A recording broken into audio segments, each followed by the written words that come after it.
June 19th is more than a date on calendars in the United States of America. For African Americans and for all freedom-loving Americans, this date introduced a new word to our language and became a national holiday, commemorating what we call Juneteenth. What started as a commemoration of freedom in Galveston, Texas, became part of our American culture. Juneteenth is a remembrance of a long and difficult journey from slavery to freedom, from proclamation to enforcement, and from emancipation to constitutional protection. The celebration began in 1866, but the word Juneteenth came into use later. Black communities began using the word Juneteenth for Jubilee Day in the early 1890s. The Preliminary Emancipation Proclamation.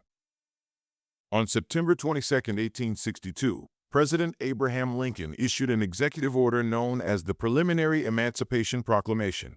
This announcement declared that enslaved people in states still in rebellion against the Union would be declared free on January 1, 1863.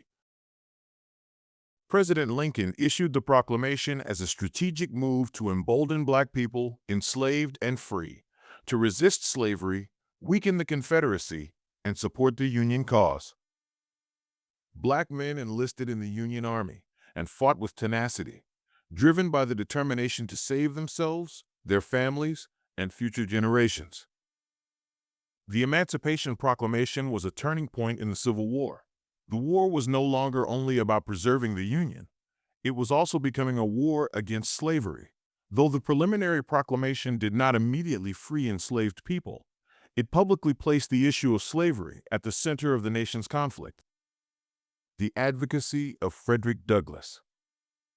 During the early years of the Civil War, Douglass grew frustrated with Abraham Lincoln because he focused on preserving the Union rather than abolishing slavery. Douglass argued that slavery was the root cause of the war and that the Union could not be saved without ending it. Douglass repeatedly urged Lincoln and the federal government through speeches, newspaper editorials, and public advocacy to 1. Make emancipation a war aim. 2. Allow Black men to serve in the Union Army. 3. Recognize enslaved people as allies in the fight against the Confederacy. Douglass met with Lincoln at the White House several times during the war. Their relationship evolved from criticism to mutual respect. Lincoln sought Douglass's advice. Douglass helped shape public opinion in the North by keeping pressure on the administration through abolitionist activism and mobilizing support among Black Americans and anti-slavery whites. He demonstrated that emancipation would strengthen the Union cause militarily and morally, fulfilling the will of God.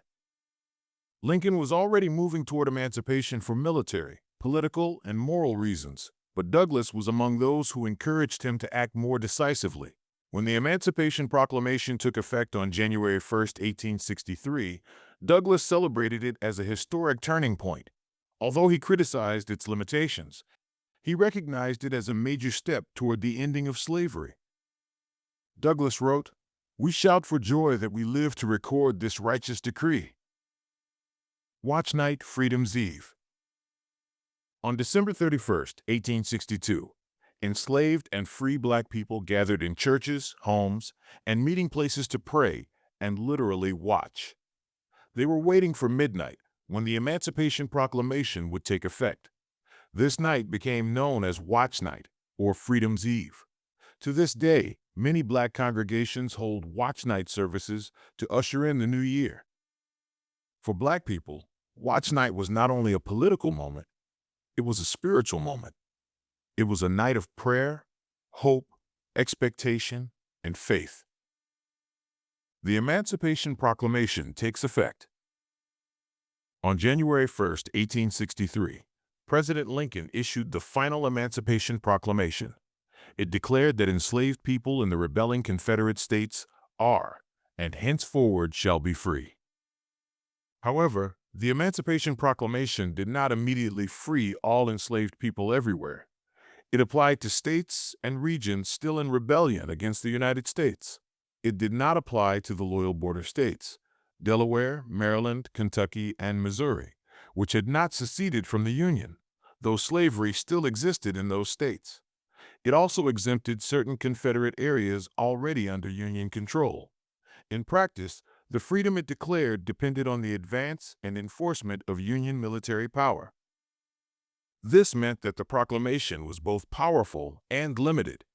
It declared freedom, but that freedom still had to be announced and enforced. Freedom had to be enforced. From 1863 to 1865, as the Civil War continued, the Union Army became an instrument of emancipation as it moved through Confederate territory. Wherever Union forces gained control, the promise of the Emancipation Proclamation could be enforced. Many enslaved people remained in bondage because Confederate authorities did not recognize the proclamation and were more concerned about maintaining control of black people as property and wealth-producing instruments. Union troops had to travel to states to enforce the order. Texas, being farther west and more remote from much of the fighting, became one of the last places where slavery continued in practice. This is a reminder that freedom declared is not always freedom experienced. A law, order, or proclamation may announce freedom, but justice requires that freedom be enforced and protected. The Confederate surrender at Appomattox. On April 9, 1865, Confederate General Robert E. Lee surrendered to Union General Ulysses Grant at Appomattox Courthouse in Virginia. This event signaled the collapse of the Confederacy and helped make the enforcement of emancipation possible throughout the former Confederate states. Although the war did not end everywhere at once, Appomattox represented a decisive turning point. The military power that had sustained slavery in the Confederacy was crumbling, and the promise of freedom moved closer to becoming a reality for those still held in bondage. On June 19, 1865, Union Major General Gordon Granger arrived in Galveston, Texas. There he issued General Order No. 3, announcing that all slaves are free.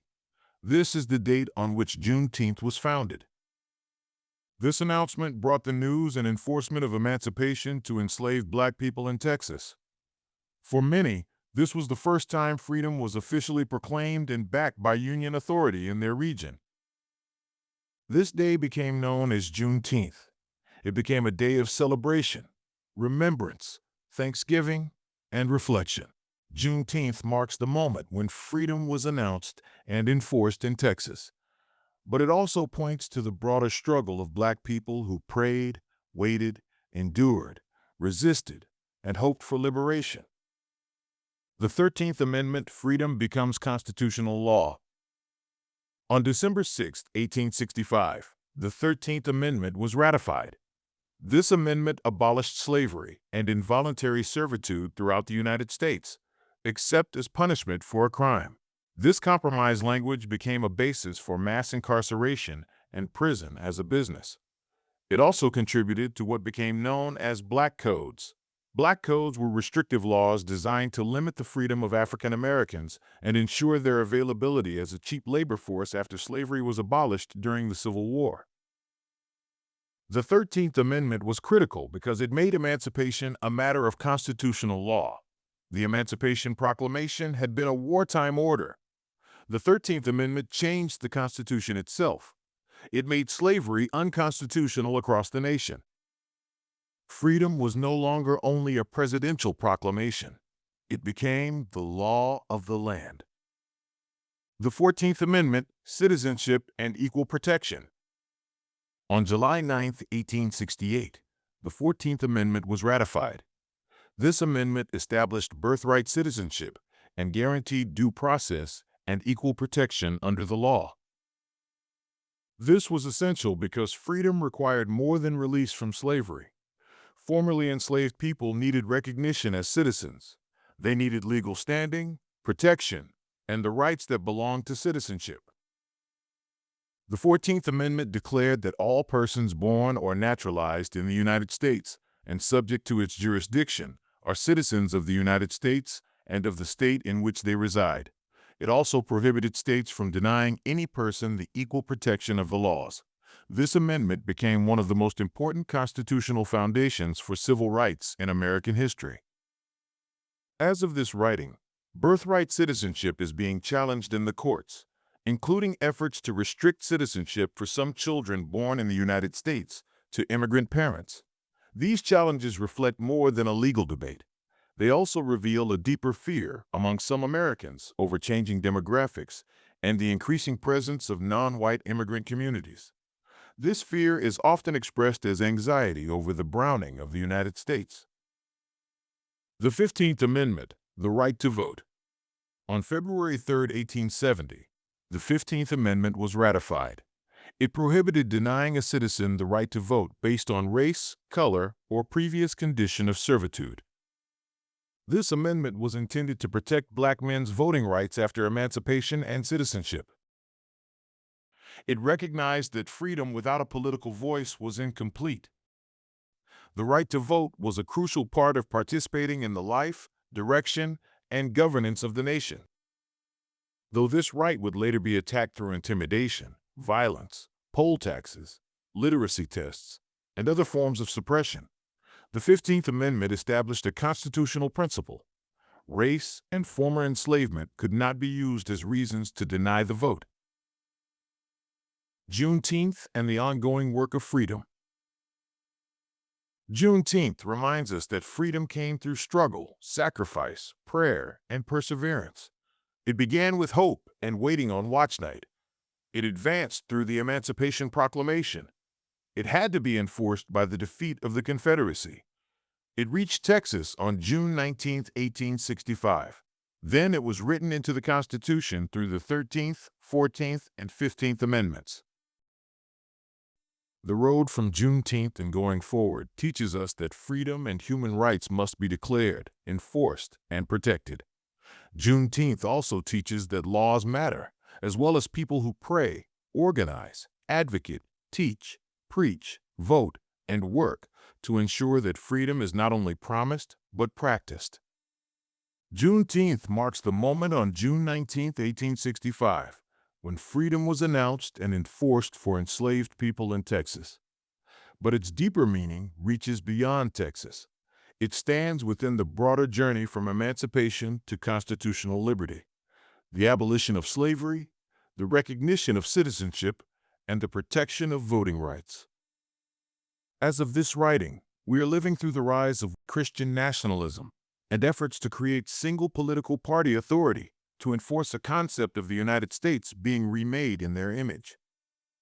Juneteenth is a celebration of freedom, but it is also a call to remembrance and responsibility. We must remember those who endured slavery, those who prayed through the night, those who fought for liberation, both black and white, and the public policies that helped make freedom a reality. We are the children of the dream. We stand on the shoulders of courageous men and women who refuse to settle for less than what was promised by our United States Constitution. We claim every grace and blessing provided by destiny and redemption through Christ. This is the road to Juneteenth. And now, this is the road we walk, leading from Juneteenth into the future.